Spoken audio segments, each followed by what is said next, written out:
Yeah. Now that I got your attention. Yeah. Hey. How you doing? How you doing? How you doing? Come on. Hey. Baby dub, baby Mary.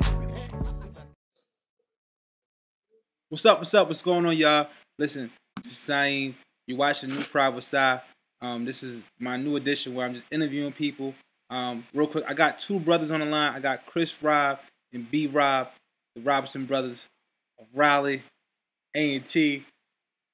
Yeah, everything. Got the SJ present. I mean, the Robinsons, they're here. So real quick, bros, let's talk about these Jordans, man. I know Chris. I know Ben. I know you a Jordan lover. You know, you've been collecting them since back in the days. You know, we're hearing a lot about what's going on with the 11s and people fighting. You know, how you feel about that, man? Well, first of all, I'm a shoe connoisseur. Nah, but honestly, it's all hype. Everything is all hype, and what I mean by it's all hype, the media has hyped people to believe that these shoes are bigger than what they really are. And I'm not dissing or down in the shoes because Chris and I actually 2 years ago stayed in the mall and got the Space Jams or whatever. But what I mean by now with the shoe game is a lot of people who never knew what Jordans or what they really were, they now are trying to get them because they see them on the Twitter, they see them on the Facebook. So it make people want to get them because they say, oh, I've seen so-and-so with them, which has always happened. But the flip side of it is the way the media has tried to portray the story image of why are people outside getting these shoes at this in the morning. What people don't understand is the shoes appreciate throughout, time. Where as in the other media stories, when Thanksgiving people shop out or sleep out in tents for weeks over a television game, it's acceptable. Or when people sleep over the week for a Duke and Carolina basketball game, it's acceptable. But when people want to go out and get a tennis shoes, which might not add, go for about $600 on the internet, it's just retarded.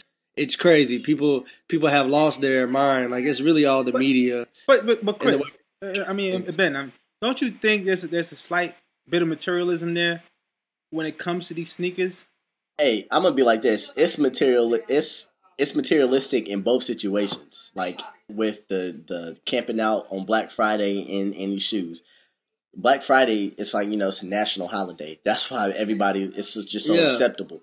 But as far as these tennis shoes in the black community, in the hip hop community, it's kind of a holiday as well because, people really look forward to these shoes coming out. I mean, just how, other cultures look forward to, some people like cars, like muscle cars. I'm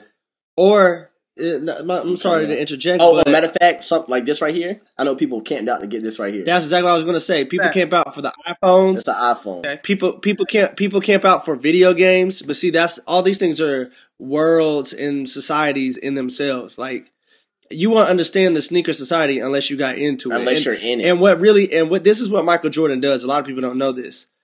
Every 2 years, or matter of fact, it's every Christmas, a throwback. He will always have a throwback sneaker that everybody will remember.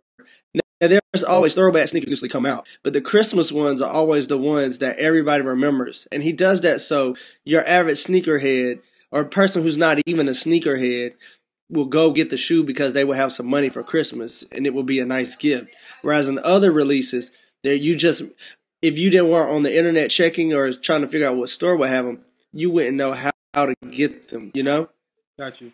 Now, do you think so? It's all marketing. It's all. You said what? Do you think the shoe's a little bit too expensive to a degree? I know it's $180. They go for no. I mean, Chris is saying I say yeah because but they came out a couple years ago for one. They came out a couple years ago for $300, like with another shoe. So shoes go for $600. These shoes go for $600 on the internet. What people don't understand is you buy the shoe, right?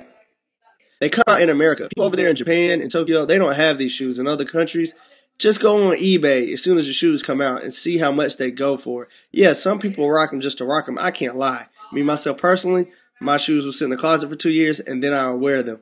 Do you ever sell them? Just to see. Have you ever considered to sell those shoes? Oh, my best friend does. And what he does is he buys 2 pairs of every shoe.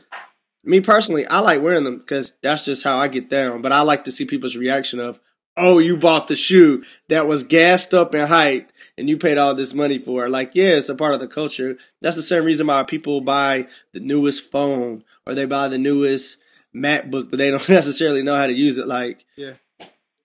Realistically, it should be basketball players lining out to get the basketball shoe. But everybody knows that's not happening. Like, But I think the problem what comes to it when people are camping out for these shoes and the way the media portrays it is because when you see people in line, the people that they show on TV are low income African Americans, especially people they interview. They're low income, so it's like, all right, if I'm a white person, like, okay, well, why are you buying these shoes and you're on welfare? Shouldn't you be saving to get off of welfare? I think that's probably the. but who's to say that they're on welfare? And that's the root of what I'm trying to get to, right there. Most of the people, you can't really tell who's on welfare. Ben, the people that they show, you can't tell who's on welfare. You can welfare. So you can look at it and assume somebody that they're on welfare. Because I have on a Scully.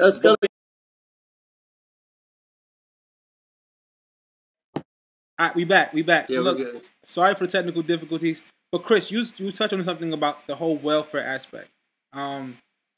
Now, of course, your brother didn't disagree with you. But he disagreed. Yeah, touch on that. But all right, but what I was saying before I was really interrupted by my brother is that because the media portrays, the way they portray people, they're going to get the first off, the people who aren't as illiterate as others. Second off, the people who have wild hairstyles, and yes, they will. And third off, people who I don't know, but they just don't. It's not. I guess I'm going to say the opposite of the social norm in that aspect. And yes, I could touch on it. And they're going to get them to get on camera, to get their side of the story. Now, the way they talk and the way they, tell the story, they're telling the same thing. They're saying the same exact thing, but just the way they communicate and it comes across, somebody's going to be like, oh, wow. Yeah. Oh, wow. Chances are somebody's going to be looking at it. Oh, a Caucasian person, it might say they're on welfare. You can look at them and say, well, why? The girl said ammonia. What she say? What did the girl say? Yeah, baby, she said it was, yeah. The baby could get ammonia off that, the story. And so just because she mispronounced the word, she was like, why you have your baby outside because it's cold, he might get sick. It's not worth it. I understood what she said. Somebody else might not understand. So they're going to say, well, look, her priorities are messed up. Because it seems like after putting all the puzzling these pieces together, it seems like this is her situation. Why is she spending this amount of money, $200 some dollars on a pair of shoes when she could be saving it, for something else? That's how people think in this world. In America, that's how people think. Yes, people judge. He just said I judge because I said it looks like she's on welfare. People judge. Point blank period. But I mean, like we said, it's a part of the culture. Just how people camp out to get these phones, people camp out to get the latest gadget, the latest this, the latest that, to make them more lazier, not to help them out, but to make them lazy. Gotcha. I mean, same way that certain people like to camp out, and wait for shoes. So. Got you. Hey, I appreciate that so much, Chris. I mean, Ben, you want to say one more thing real quick? He not even paying attention. Okay. My last words are don't speak on it unless you know about the culture.